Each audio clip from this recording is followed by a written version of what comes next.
Good day, fellow YouTubers. This is a step-by-step video on how to change your oil in a lawnmower, specifically my zero-turn simplicity with a Kawasaki FR651v engine. Let's get right into it. Step 1. Read over your manual. Mine came with a mower manual and an engine manual.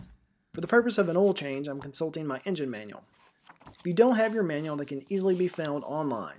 The information you're looking for in the manual is what type of oil, how often to change it, and how much it holds, what type of oil filter, how often to change your oil filter, what type of air filter, and how often to change it.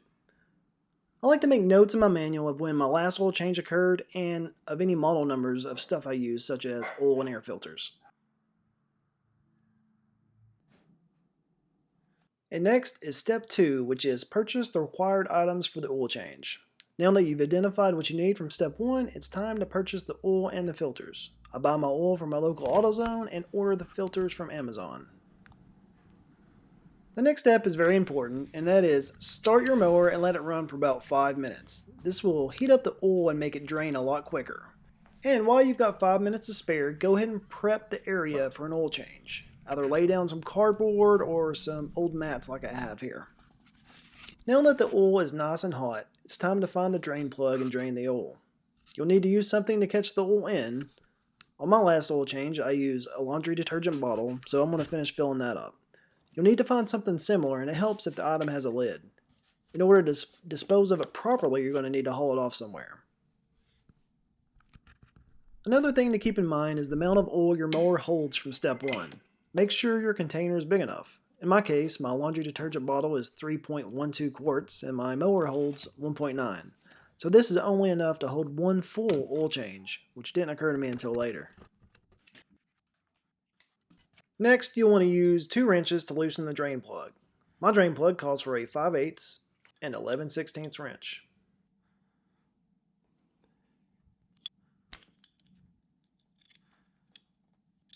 Back in step 1, my manual told me to change the oil every 100 hours. The note I made from my last year's oil change was that it had 79 hours, and now it has 140. Based on the manual, I shouldn't have to change until another 40 hours, but look how dirty that oil is. That's why I try to change it every year.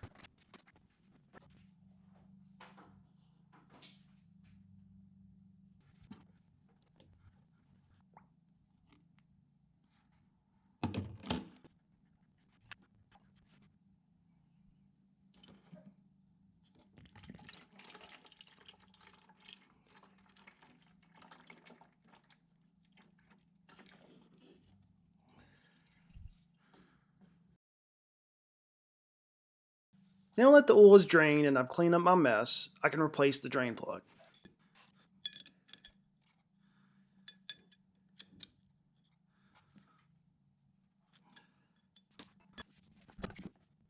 Step 6 is prep the area for oil filter removal. This is a messy step, so you'll want to have towels ready. I like to place a shop towel below the filter to catch the oil that comes out as I'm unscrewing the filter. Then I have a bowl ready to place it in after it's removed.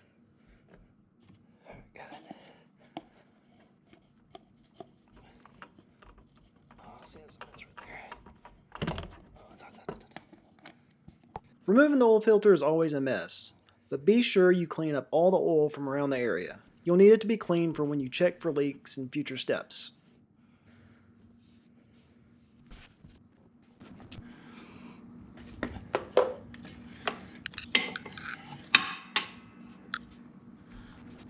I'll be using 20W50 oil as suggested by the place that I bought my mower from. I purchased a Kawasaki brand oil filter from Amazon, and I'll be following the instructions provided on the filter box and from my manual. I included those here. Feel free to pause and read if needed. We've already completed the first step from the instructions, which is to clean the mounting base.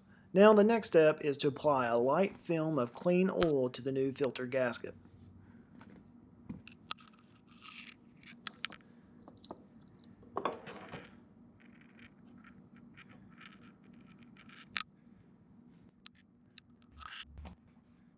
The next step is to avoid cross-threading when screwing on the new filter. If you feel yourself getting tight on the first half turn, go ahead and pull back and start over. Now this next step wasn't on the oil filter instructions, but instead in my engine's instructions. It says Once the new filter contacts the mounting surface, rotate it 3/4 turn more by hand. And just to let you know, 3/4 turn is about all you can get by hand anyways. Now we're ready to add oil, but before we start pouring, we must know how much oil we're going to be adding. From step 1, we know the engine takes about 1.9 quarts when full, so we'll add about 1.5 quarts and then start checking the oil levels.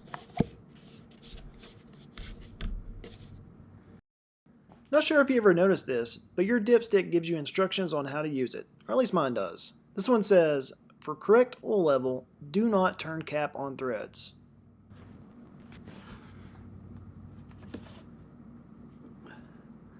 So I've got about 2.5 quarts. This is going to take about 1.9.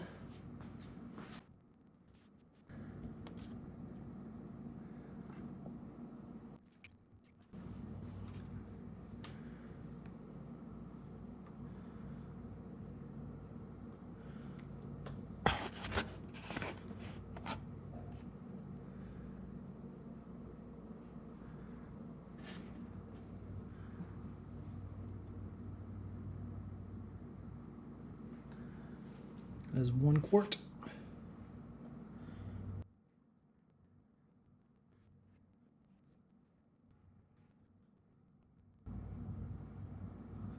It's 1.5 quarts. So right there, less than a quart left. We want to be right above 0.5 to get there 1.9. So a little bit more. And that's going to be pretty close. We'll go ahead and start measuring.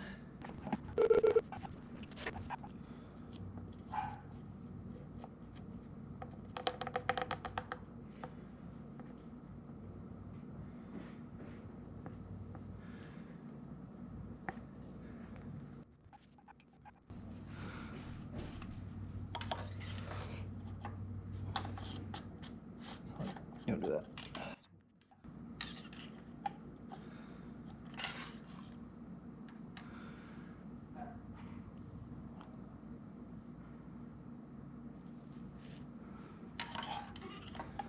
Let's give it a minute.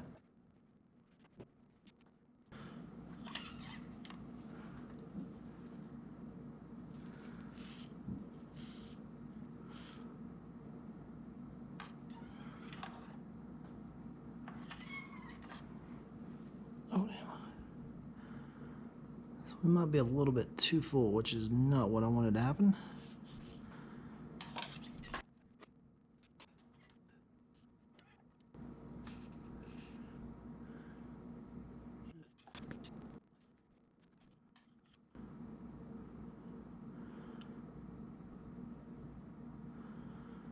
Alright, what I'm going to do here is I'm going to start it,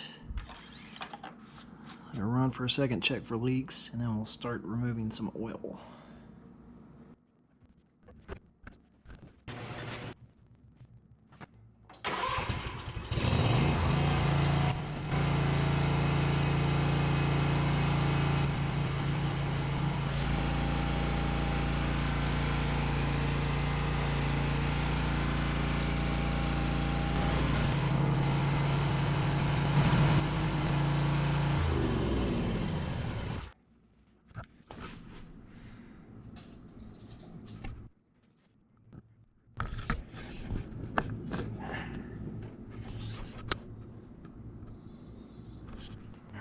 Give them a minute to settle and we'll recheck the levels. I forgot to record the final check, but the oil levels were perfect, about halfway up the stick, which is where you want it. During the editing of this video, I ran down to the basement real quick to get a video of what that looked like.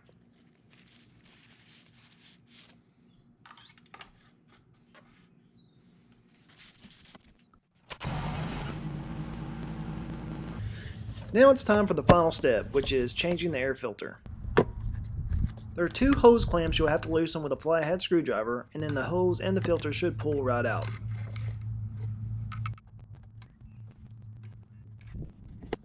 When removing the hose in the filter, be careful to not let any debris fall back down into the air intake there. As you can tell, I was not very careful. I noticed that after the fact. Just one thing to mention, these filters do come with a foam sleeve on the outside. Do not remove those thinking they don't belong. It's actually a pre-cleaner or a pre-filter that acts as the first line of defense against dirt and other impurities. So keep that on there.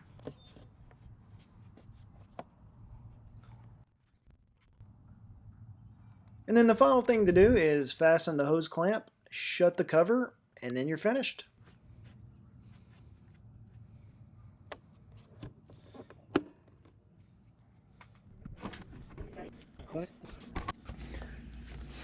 Alright, so I'm going to get rid of this oil, and I'm going to try to put it in something that I can haul it in fairly easily. I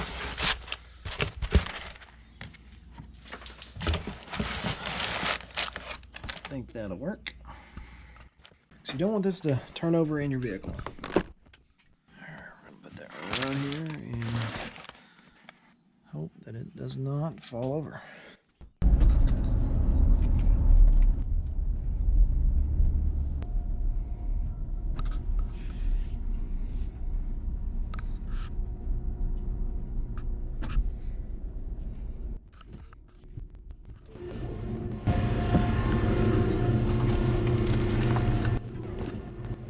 As we dispose of the oil here, I would like to thank you for watching, and if you found this video helpful, please like and subscribe below.